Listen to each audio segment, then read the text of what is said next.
Hi und herzlich willkommen auf dem Stoffmieze YouTube-Kanal.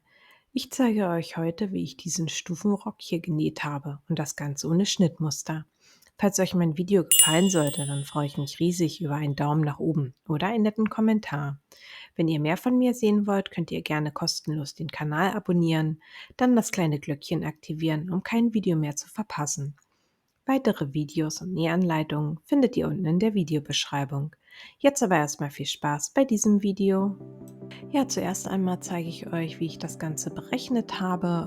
Hierzu benötigt man lediglich 3 Maße, und zwar einmal den Hüftumfang, das ist die stärkste Stelle an eurem Popo, das sind bei mir 90 Zentimeter. Dann der Taillenumfang für das Gummiband später, oder ihr messt es halt direkt an euer Taille ab, das geht auch. Das sind bei mir hier 70 Zentimeter und das ist die schmalste Stelle an eurem Körper. Genau, und dann die Länge des Rockes. Bei mir soll der von der Taille bis zu den Knien gehen und das sind 60 Zentimeter.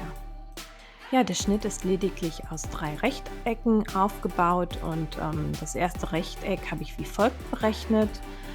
Also in der Stoffbreite habe ich meinen Hüftumfang, also die 90 Zentimeter. Genau, und hier habe ich einfach 40 Zentimeter für die Bewegung zugegeben und das sind insgesamt 1,30 Meter. Für die Höhe, da habe ich mir einfach hier die 60 Zentimeter genommen, diese durch 3 geteilt, weil mein Rock ja 3 Fragmente haben soll.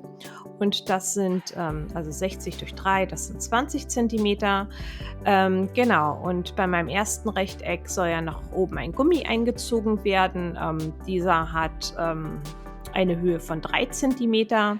Deswegen habe ich hier 1 Zentimeter noch mehr hinzugegeben, also insgesamt dann 4 Zentimeter. Und hier unten noch 1 Zentimeter dann Nahtzugabe und das sind insgesamt 25 Zentimeter. Ja, für die Länge des zweiten Rechtecks habe ich hier 1,4 mal die Länge des ersten Rechtecks genommen, also quasi die 1,30 mal 1,4. Das macht dann bei mir 1,80 in der Länge. Eigentlich nimmt man hier standardmäßig das Ganze mal 1,5, aber das mit 1,4, das hat halt super mit meiner Stoffbreite hingehauen. Genau, deswegen habe ich hier 1,4 verwendet. Genau, und für die Höhe nehme ich hier wieder die Länge von Taille bis zur Knie, also die 60 Zentimeter. Das durch 3 sind 20 Zentimeter und oben und unten nähe ich das ja noch zusammen. Deswegen habe ich hier jeweils 1 Zentimeter Nahtzugabe hinzugefügt und das macht dann in der Höhe 22 Zentimeter. Ja, genauso mache ich das auch beim letzten Rechteck. Hier nehme ich 1,4 mal der vorherigen Länge, also quasi die 1,80 mal 1,4. Das macht bei mir 2,50 Meter. Und in der Höhe ganz genauso, die 60 Zentimeter wieder durch 3 geteilt, das sind 20 Zentimeter. Hier oben 1 Zentimeter für die Nahtzugabe und unten werde ich einen Rollsaum machen, von daher reicht mir hier auch 1 Zentimeter. Also habe ich hier wieder eine Höhe von 22 Zentimeter. Wenn ihr unten das umschlagen wollt, dann würde ich euch hier empfehlen, lieber 2 bis 3 Zentimeter noch hinzuzufügen. Genau. Und des Weiteren habe ich meine vorhandenen Rechtecke nochmal in der Mitte geteilt. Also hier oben hatten wir ein Rechteck von 1,30, so dass ich dann sozusagen 2 65 Zentimeter lange Rechtecke habe. Das mittlere dann 1,80, hier dann 2 mal 90 Zentimeter quasi. Und hier unten hatte ich ja eine Gesamtlänge von 2,50, so dass ich 2 Rechtecke von 1,25 Meter habe. Ja, für das Projekt habe ich ein Musselin verwendet. Bei mir haben hier 1,30 mal 1,50 ausgereicht.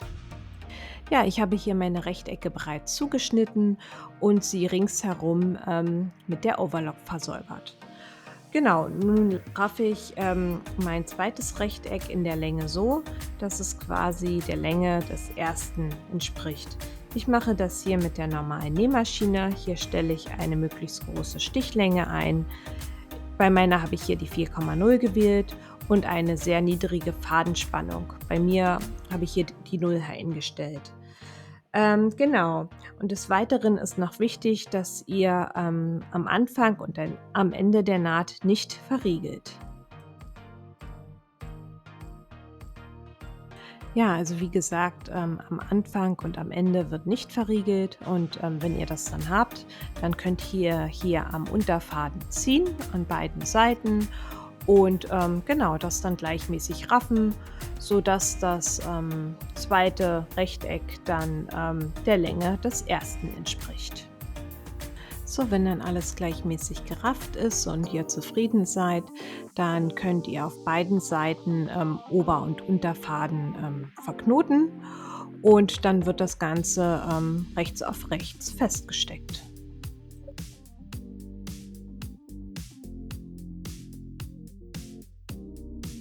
Im Anschluss wird dann mit einem Gradstich zusammengenäht. So sieht das Ganze dann zusammengenäht aus und das gleiche macht ihr jetzt auch noch mit dem unteren Teil. Genau, ihr rafft das zunächst mit der Nähmaschine, dann rafft ihr das auf die Länge des zweiten Rechtecks, also quasi, dass ihr hier die Länge unten habt. Genau, und wenn das dann so passt, dann steckt ihr wieder alles rechts auf rechts übereinander und näht das Ganze hier wieder mit einem Gradstich zusammen. So sollte dann das fertige Rockteil aussehen und mit dem anderen Rockteil verfahrt ihr dann ganz analog. Im Anschluss legt ihr dann beide Rockteile rechts auf rechts übereinander und fixiert das Ganze.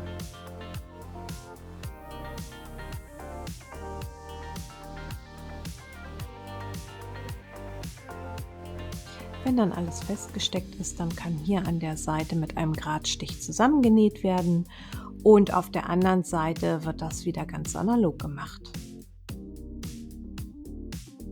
Ja, als nächstes bereite ich den Tunnelzug vor. Ich hatte hier ja 4 cm dafür veranschlagt.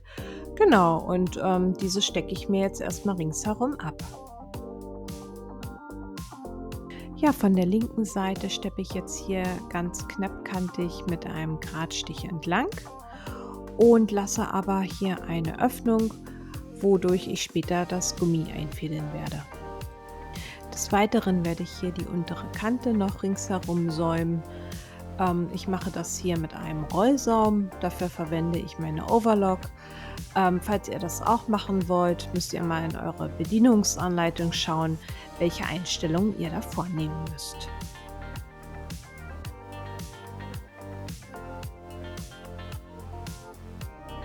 So, der Tunnelzug ist genäht, die untere Kante ist mit einem Rollsaum gesäumt und jetzt nehme ich mir mein Gummiband, also das sollte halt nicht zu locker, aber auch nicht zu fest um die Taille liegen.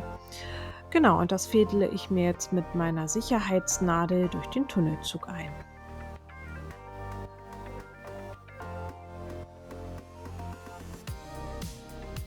Beide Enden des Gummis werden dann mit einem Zickzackstich mehrmals zusammengenäht. Dann verschwindet das Gummi wieder in den Tunnelzug und genau, die offene Öffnung wird dann nochmal mit einem Gradstich abgesteppt.